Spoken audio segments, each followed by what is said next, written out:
Target with PS Parihar channel में आपका स्वागत है। आइए शुरू करते हैं और देख लेते हैं कि आज की इस वीडियो में विद्यार्थी जीवन से संबंधित कौन कौन सी सूचना है। आगे बढ़ने से पहले एक सूचना उन विद्यार्थियों के लिए जो विद्यार्थी बीपीएससी अथवा यूपीएससी की भर्तियों की तैयारी कर रहे हैं। वे सभी भर्ती पीडब्ल्यू बीपीएससी वाला यूपीएससी वाला में आकर के अपनी प्रिपरेशन पूरी कर सकते हैं। यहाँ पर प्रतिज्ञा दिवस का एक ऑफर चल रहा है जिसे आप लोग यहाँ पर देख सकते हैं, जिसमें बीपीएससी के जितने भी बैचेस हैं उनमें 76% तक की छूट दी गई और यूपीएससी के जो बैचेस हैं उनमें 80% तक की छूट दे दी गई है।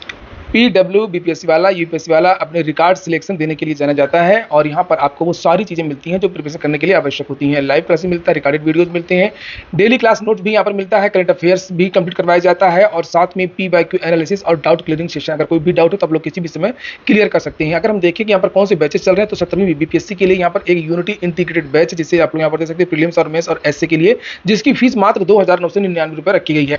यही बैच हिंदी माध्यम के विद्यार्थियों के लिए यशवी के नाम से मिल जाएगा और ये जितने भी बैचेस हैं जिनके बारे में आपको जानकारी दे रहा हूं, इनमें अगर आप लोग एक कोड लगा देंगे PSP500 तो आप लोगों को 500 रुपए की इसमें और एक्स्ट्रा छूट मिल जाएगी।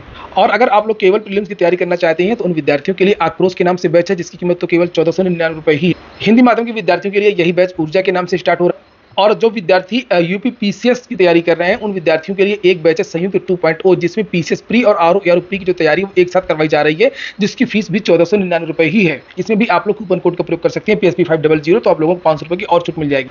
और जिन विद्यार्थियों का टारगेट पीसीएस 2025 है उन विद्यार्थियों के लिए एक सेक्शन 2.0 के नाम से बैच है जिसमें प्रीलिम्स और मेंस दोनों की तैयारी करवाई जाएगी। हिंदी माध्यम के विद्यार्थियों के लिए यही बैच प्रथम के नाम से स्टार्ट हो रहा है और जिन विद्यार्थियों का टारगेट 2024 पीसीएस ही है उन विद्यार्थियों के लिए प्रीलिम्स और मेंस के लिए एक बैच है यूनिटी के नाम से। ये सारा का सारा स्टडी मटेरियल बैच कोर्स वगैरह आप लोगों को पीडब्ल्यू बीपीएससी वाला यूपीएससी वाला के एप्लीकेशन पर मिल जाएगा। वहां पर आप लोगों को और अधिक जानकारियां भी मिल जाएंगी। लिंक मैंने इसके डिस्क्रिप्शन बॉक्स और कमेंट बॉक्स दोनों जगह उपलब्ध करा दी है, तो आप लोग जल्दी से जाकर के इस ऑफर का लाभ ले सकते हैं। चलिए शुरू करते हैं। परिषदीय शिक्षक कल से टैबलेट पर चेहरा दिखाकर के दर्ज कराएंगे उपस्थिति। परिषदीय स्कूलों के शिक्षक अब सोमवार से ही टैबलेट पर चेहरा दिखाकर के अपनी उपस्थिति दर्ज कराएंगे। फेस रिकॉग्निशन सिस्टम की मदद से वे विद्यालय खुलने और बंद होने पर अपनी उपस्थिति दर्ज कराएंगे। पहले यह व्यवस्था 15 जुलाई से लागू किए जाने के निर्देश दिए गए थे, लेकिन शिक्षकों ने इसका विरोध करना शुरू कर दिया था। और जूनियर शिक्षकों के लिए एक झटका है, लिखा जून में तैनाती और जुलाई में ही सरप्लस की सूची में आ गए बेसिक शिक्षकों की संख्या बढ़ गई। बेसिक शिक्षा परिषद के शिक्षक शिक्षिकाओं की 2 जुलाई से शुरू की गई अंतः जनपदीय समायोजन की प्रक्रिया के लिए तय किए गए नियम से शिक्षकों में नाराजगी है।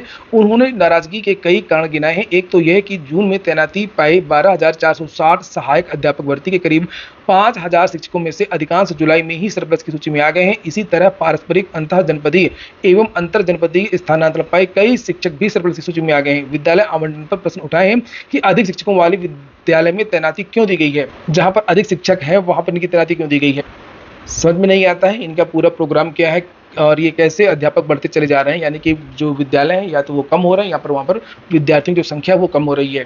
अगली सूचना है यूपी SSS की। कल यूपी SSS ने 2015 की एक पुरानी भर्ती है 2015 की अनुदेशक की, उसकी नोटिस लगभग 10 साल बाद आज जारी की है आरक्षण को लेकर के।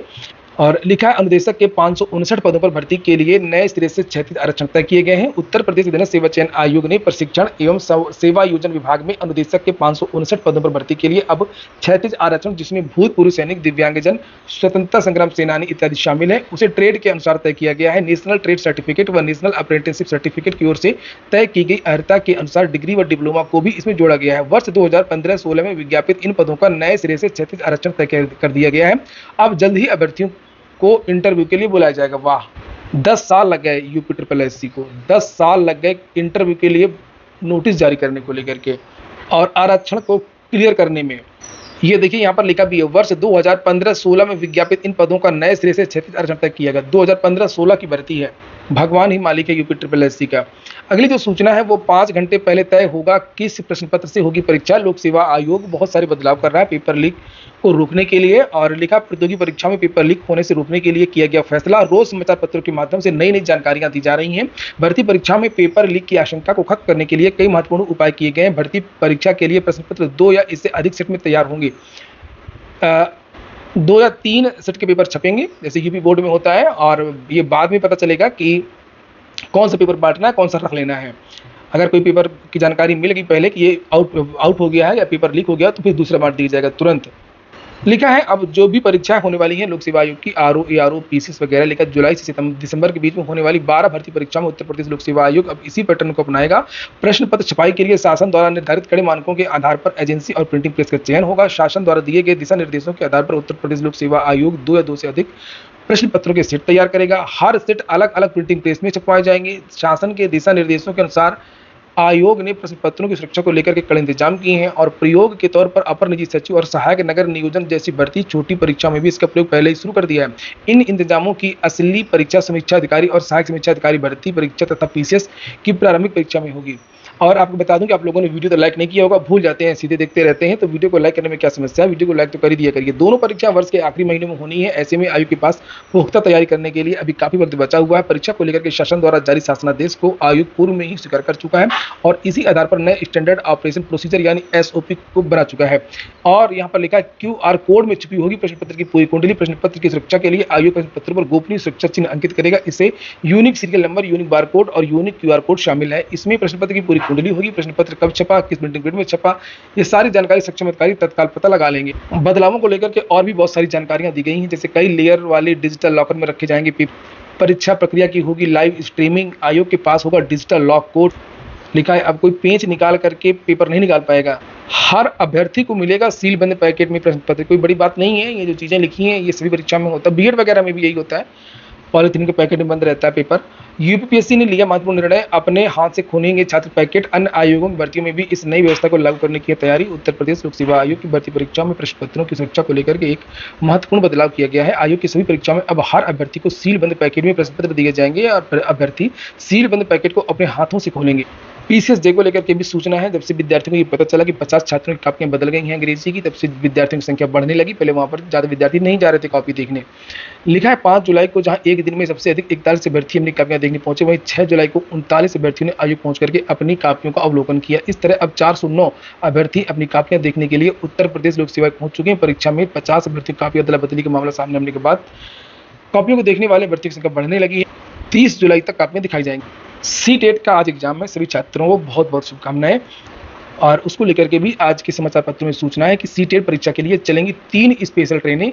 यहाँ पर लिखा हुआ है कि रेलवे ने 3 स्पेशल ट्रेन चलाने की तैयारी की है। इनका संचालन गाजियाबाद से कानपुर, प्रयागराज के रास्ते पंडित दीनदयाल उपाध्याय जंक्शन तक होगा और इसमें स्लीपर और सामान्य श्रेणी के कोच लगाए जाएंगे।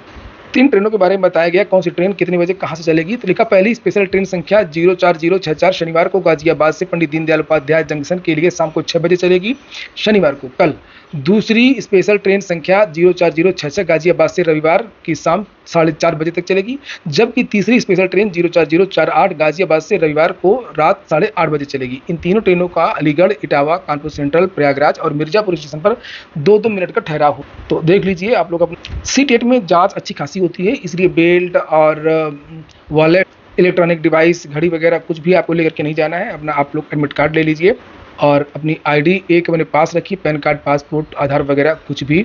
और एग्जाम हॉल में थोड़ा सा जल्दी पहुंचने की कोशिश करिए। सीटेट में भी लिखा हुआ है कि अब हर केंद्र की वीडियो रिकॉर्डिंग होगी और इस वीडियो रिकॉर्डिंग को हर केंद्र को 15 दिन तक रखना है अपने पास, ताकि अगर कोई गड़बड़ी हो, कोई बात हो तो इसको देखा जा सके। प्रयागराज में नीट पेपर लीक मामले में कांग्रेस के कार्यकर्ताओं ने प्रदर्शन किया। लिखा नीट और पीसीएस जे की पुनः परीक्षा के लिए किया प्रदर्शन, संविदा भर्ती का जताया विरोध। नीट यूजी काउंसलिंग की जो प्रक्रिया वो टल गई है, 6 तारीख से होनी थी और लिखा है कि शनिवार से शुरू होनी थी। कल सुप्रीम कोर्ट में सुनवाई है। राष्ट्रीय पात्रता सह प्रवेश परीक्षा स्नातक 2024 के लिए काउंसलिंग की प्रक्रिया अगले आदेश तक टल गई है। पहले काउंसलिंग प्रक्रिया 6 जुलाई से शुरू होने की संभावना थी। सूत्रों का कहना है कि यह फैसला नीट यूजी पर 8 जुलाई को सुप्रीम कोर्ट में होने वाली सुनवाई के चलते लिया गया है। केंद्र का जवाब भी आया है। सीट व्यवस्था के बाद ही काउंसलिंग। केंद्रीय स्वास्थ्य मंत्रालय ने कहा कि 2021, 22 और 23 में यूजी सीटों के लिए काउंसलिंग क्रमशः 19 जनवरी, 11 अक्टूबर और 20 जुलाई को शुरू हुई थी। 2024 के लिए एमएमसी ने जून के अंतिम सप्ताह में यूजी और पीजी सीटों के लिए सीट मैट्रिक्स को अंतिम रूप देने के लिए कार्यक्रम जारी किया था। तो सबसे ज्यादा जो निगाहें हैं वो सुप्रीम कोर्ट पर लगी हुई हैं कि कल जो सुनवाई होनी है उस पर क्या होगा नीट पेपर लीक को लेकर के, क्योंकि सरकार का तो मन नहीं है कि इसका जो एग्जाम वो रद्द किया जाए। अगली सूचना है एसएससी सीजीएल में जो वैकेंसी आई है सीजीएल की, उसका विज्ञापन आज भी दिया गया है। 17,727 पदों पर भर्ती निकली है। इसकी लास्ट डेट 24 जुलाई है। तो जिन विद्यार्थियों ने अभी तक आवेदन न किया हो तो वो लोग आवेदन कर सकते हैं। 23 जुलाई को पेश होगा मोदी 3.0 का पहला बजट और लिखा है रोजगार पर है फोकस। भारतीय रिजर्व बैंक द्वारा 2.1 लाख करोड़ रुपए का डिविडेंड दिए जाने और कम राजस्व घाटे के चलते सरकार के पास कल्याणकारी योजनाओं पर खर्च करने के लिए काफ़ी जगह है। देखने वाली बात यह है कि यहाँ पर रोजगार की बात तो की गई है, तो किस रोजगार की बात की गई है? क्या सरकारी नौकरियों के क्षेत्र में भी कुछ घोषणाएं होंगी या फिर वही स्वरोजगार की बात होगी? सोशल मीडिया में विद्यार्थी मांग कर रहे हैं शिक्षक सेवा चयन आयोग के गठन को लेकर के, और जो नए मुख्य सचिव बनाए गए मनोज कुमार सिंह, उनको टैग भी कर रहे हैं। 4 साल से भर्तियां लंबित हैं, लाखों विद्यार्थी परीक्षाओं का इंतजार कर रहे हैं। आवेदन बहुत पहले हो चुके थे। टीजीटी पीजीटी के नई शिक्षक भर्ती के जो विद्यार्थी हैं वो भी राह देख रहे हैं। असिस्टेंट प्रोफेसर की भर्ती भी फंसी हुई है। यहाँ पर लगातार विद्यार्थी रोज लगातार ये ट्वीट कर रहे हैं, आप लोग देख सकते हैं शिक्षा सेवा चयन आयोग को लेकर के, और एक सही रास्ता भी है। आप लोग भी ट्वीट कर सकते हैं, ज़्यादा से ज़्यादा सरकारों को टैग भी कर सकते हैं, चाहे सीएम योगी हो या प्रधानमंत्री हो या जो भी है। ये देखिए, एक छात्रा है अंजलि गुप्ता, आचार संहिता हटे हुए 1 महीने से अधिक हो गए, अभी तक उत्तर प्रदेश शिक्षा सेवा चयन आयोग में स्थायी अध्यक्ष की नियुक्ति नहीं हो पाई है। 2022 से टीजीटी पीजीटी एग्जाम नहीं हुआ है। आपसे निवेदन है कि आप कोई कदम उठाएं। 13 लाख विद्यार्थियों की नजर है इस आयोग से। समाचार पत्रों की कटिंग भी लगा रहे हैं, जो बीच बीच में सांत्वना देते रहते हैं कि इसी महीने हो जाएगी स्थायी अध्यक्ष की तैनाती। और पुरानी न्यूज है और पेपर में तो आता रहता है, लेकिन वास्तव में कुछ होता नहीं है। उम्मीद तो है कि इसी महीने जो अध्यक्ष और जो सचिव वगैरह स्थायी, उनकी नियुक्ति हो सकती है, डिप्टी सचिव वगैरह की। और इसको लेकर के विद्यार्थियों को एक व्यापक पैमाने पर एक दबाव बनाना होगा, नहीं तो ये जो शिक्षक भर्तियों की जो प्रक्रिया है वो बहुत ज़्यादा आगे चली जाएगी। और वास्तव में इतना लंबा समय लगता नहीं है जितना लंबा समय इसमें लगा है। और मैं तो कहता हूं कि जो डीएलएड के विद्यार्थी हैं, बीएड के विद्यार्थी हैं, पीएचडी नेट वाले जो हायर के विद्यार्थी हैं, सारे विद्यार्थी एक साथ में आ जाएं, एक साथ दबाव बनाएं। सारे छात्र संगठन और बाकी सोशल मीडिया तो आपका साथ देगी ही जब आप लोग एक हो जाएंगे। और संवैधानिक तरीके से, शांतिपूर्वक तरीके से सभी विद्यार्थी एक बार फिर जरूरत है, क्योंकि इस समय आचार संहिता भी समाप्त हो चुकी है, कहीं कुछ भी नहीं है, अच्छा खासा माहौल है। अब समय आ गया विद्यार्थियों को फिर से एक बार सरकार पर दबाव बनाने का। नहीं तो अगर जिस तरीके से ये प्रक्रिया चल रही है शिक्षा सेवा चयन आयोग गठन की, अगर इसी तरीके से चलती रहेगी ना, तो फिर ये बता पाना मुश्किल है कि ये जो आपकी परीक्षाएं हैं वो कब होंगी और जो नई भर्तियों के जो विज्ञापन है वो कब तक जारी होंगे। एयू एडमिशन की थोड़ी सी चर्चा कर लेते हैं। इलाहाबाद विश्वविद्यालय में एडमिशन पहले दिन 1000 से ज़्यादा रजिस्ट्रेशन हो गए हैं। स्नातक के 16 कोर्स के लिए समर्थ पोर्टल पर रजिस्ट्रेशन शुरू हो गया है। लिखा है कि स्नातक के 16 पाठ्यक्रमों में प्रवेश के लिए 1000 से ज़्यादा विद्यार्थियों ने प्रथम चरण को ऑनलाइन समर्थ पोर्टल पर पंजीकरण कर दिया है और रजिस्ट्रेशन की अंतिम तिथि 20 जुलाई है। द्वितीय चरण की प्रक्रिया कॉमन यूनिवर्सिटी एंट्रेंस टेस्ट का परीक्षाफल जारी होने के बाद शुरू होगा। सीयूईटी के स्कोर पर BA, BSc, BCom, BA, LLB समेत 16 प्रकार के पाठ्यक्रमों में प्रवेश होगा। वहीं पर ईश्वर शरण में भी पंजीकरण आज से शुरू हो रहा है। विश्व चैंपियन भारत की टीम कल जिम्बाब्वे से हार गई। जिम्बाब्वे 13 रन से भारत को हरा दिया। तो ठीक है दोस्तों, ये हो गया आज का वीडियो आपको अच्छा लगा हो, आपकी काम का हो तो लाइक अवश्य कर। जिन छात्रों ने चैनल को सब्सक्राइब ना किया हो, सब्सक्राइब कर लें। पूरा वीडियो सुनने के लिए बहुत बहुत धन्यवाद।